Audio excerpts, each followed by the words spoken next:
dahsyat, manfaatnya banyak untuk menyembuh penyakit, menabulkan hajat, memudahkan urusan, dan tidak pernah saya sampaikan amalan ini, semua alhamdulillah berhasil mendapatkan hajatnya.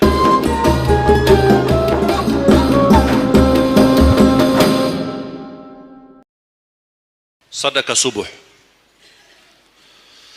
Sedekah subuh, kenapa saya berkata sedekah subuh? Bukan berarti tidak boleh sedekah di waktu yang lain. Semua sedekah boleh di setiap waktu dan setiap saat, hari Jumat maupun selain hari Jumat. Tapi sedekah subuh itu termasuk sedekah yang terbaik. Kenapa? Bukan kata saya, tapi kata Rasulullah sallallahu alaihi wasallam. Setiap waktu subuh Allah turunkan malaikat, tugasnya mendoakan orang yang bersedekah subuh hari. Allahumma a'ti munfiqan khalafa.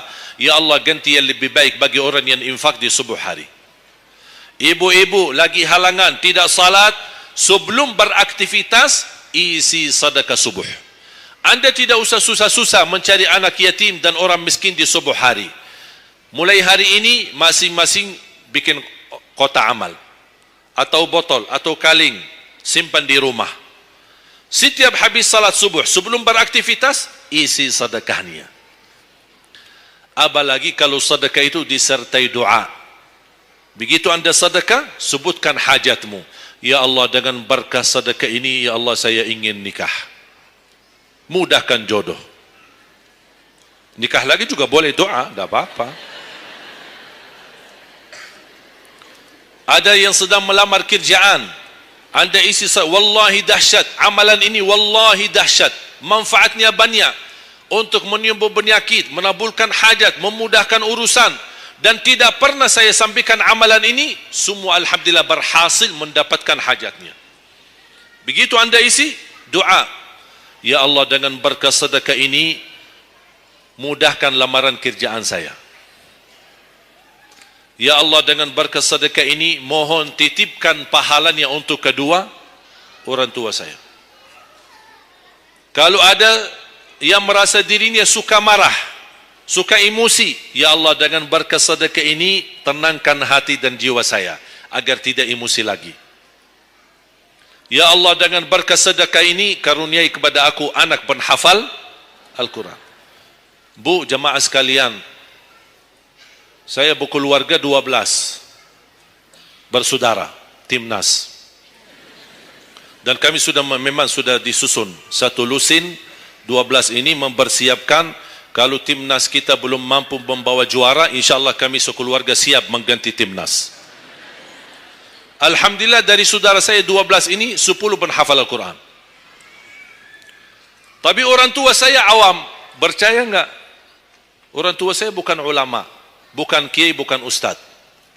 Ayah saya belajar kelas 3 SD. Ibu saya tidak pernah masuk sekolah sama sekali.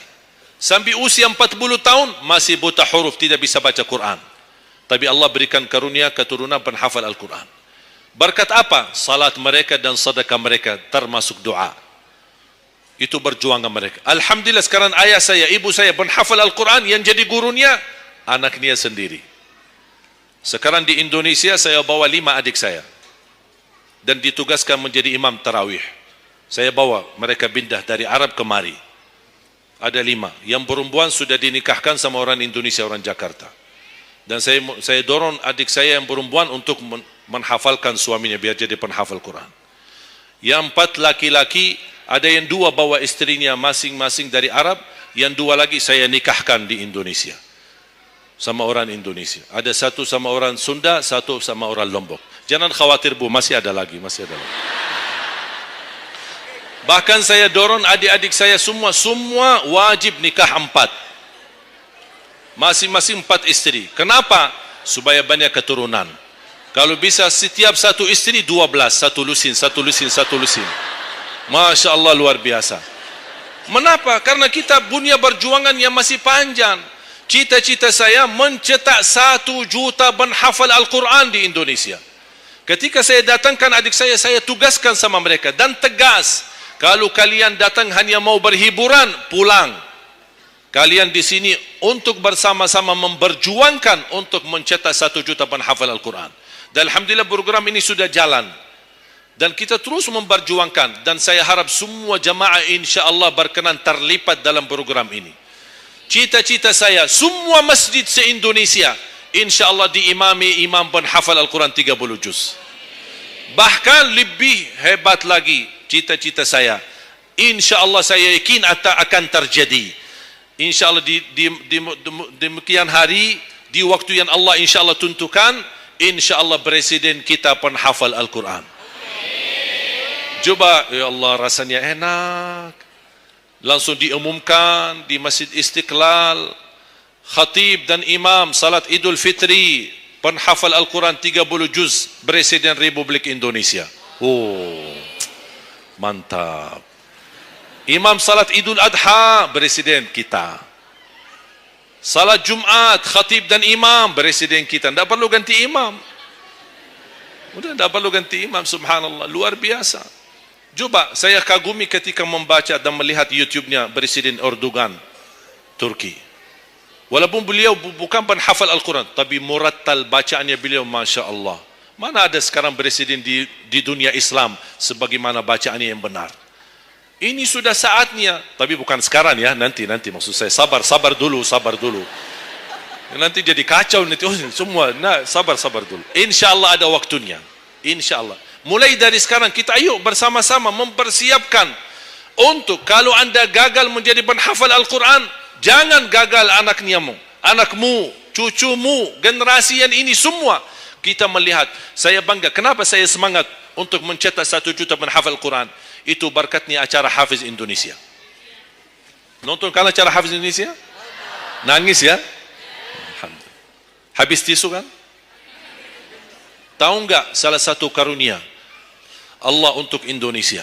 Ada teman saya berusaha punya TV di Arab. Beliau ingin membuka dan membuat acara Hafiz Indonesia versi Arab, tapi gagal. Kenapa? Karena tidak menemukan jumlah yang banyak penghafal Al-Quran di bawah usia 10 tahun. Hanya Indonesia saja. Malaysia kalah, Indonesia saja. Di bawah 10 tahun. Dan sayang sekali, memang anda yang nonton acara Hafiz Indonesia, anda nonton acara yang sudah jadi, tapi anda belum tahu apa yang kami berjuangkan di belakang layar. Sebelum acara Hafiz Indonesia, 4 bulan bekerja keras, sambil tim turun ke lapangan, ke desa-desa, kampung-kampung, ke pulau-pulau, untuk menumbulkan dan mendatangkan, menghadirkan para penghafal Al-Quran. Ketika dibawa di Jakarta, 2 bulan berturut-turut kami didik mereka. Yang awalnya pemalu, awalnya ada yang mohon maaf, kencing di celananya sendiri, saking tidak berani, takut. Alhamdulillah sekarang menjadi mereka pemberani. Bahkan mereka berlumba-lumba azan subuh. Mereka berlumba-lumba membangunkan sesama saudaranya. Sama-sama tertib, makan. Kita menghadirkan dokter kesehatan, kita menghadirkan dokter psikologi jiwa untuk menjaga perasaan mereka selama 2 bulan. Didampingi kadang-kadang ibu mereka, didampingi kadang-kadang ayah-ayah mereka. Dan semua rata-rata sepakat orang tua mereka, tidak pernah kami merasakan bangga memiliki anak sebagaimana kami melihat perjuangan di Hafiz Indonesia. Dan alhamdulillah begitu selesai acara Hafiz Indonesia, kami tidak tinggalkan mereka. Kami terus kawal, kami terus pimpin, dan alhamdulillah mereka di kampung masing-masing sudah membangun rumah tahfiz. Ada yang membangun pesantren untuk mencetak dan melahirkan jumlah yang banyak penghafal Al-Quran. Dan ini perjuangan luar biasa, tidak mudah. Berapa biaya yang dikeluarkan, dan mohon maaf belum ada sponsor yang bisa mensponsori kita dan membayar full untuk kita. Kita terus bekerja keras, dan alhamdulillah masih Allah hantarkan kepada kita orang yang dermawan, orang yang baik, yang berduli dengan dan mencintai Al-Quran. Allah anugerahkan. Wallahi menurut saya, saat ini, zaman ini, sedekah yang terbaik dan yang termulia, semua apapun yang terkait dengan Al-Quran, itulah yang termulia. Makanya boleh anda ketika anda bersedekah, jangan lupa disertai doa. Di antaranya, anugerahkan ya Allah Indonesia menjadi negara Al-Quran. Tapi tolong fokus. Kalau anda isi sedekahnya, tolong disesuaikan. Jangan isi sedekahnya koin, teng, tapi doanya sampai terbit matahari. Tidak ada malunya. Kata Allah, koin-koin aja sedekahnya, doanya dah habis-habis. Hajatnya panjang, lebar. Malu kita sama. Bukan Allah tidak bisa. Allah maha bisa menabulkan hajat. Tapi kita malu sama Allah. Kok cuma bikin teng, ya Allah, ya Allah, ya Allah, panjang. Fokus. Kalau usulan saya, satu sedekah, satu hajat. Satu sedekah, satu hajat. Dan insyaAllah akan anda melihat manfaatnya. Mudah-mudahan semua yang hadir, insyaAllah menjadi keluarga besar 1 juta penghafal Al-Quran. 1 juta mencetak penghafal Al-Quran. 1 juta keluarga Al-Quran yang insyaAllah akan membangun generasi baru yang membawa Indonesia menjadi baldatun tayyibatun wa rabbun ghafur, dan di masa yang akan datang insyaAllah Indonesia menjadi lebih baik. Amin ya rabbal alamin. Barakallahu fikum. Terima kasih, semoga bermanfaat. Kurang lebihnya mohon maaf. Mungkin ada panitia ingin menyampaikan. Sallallahu ala Muhammad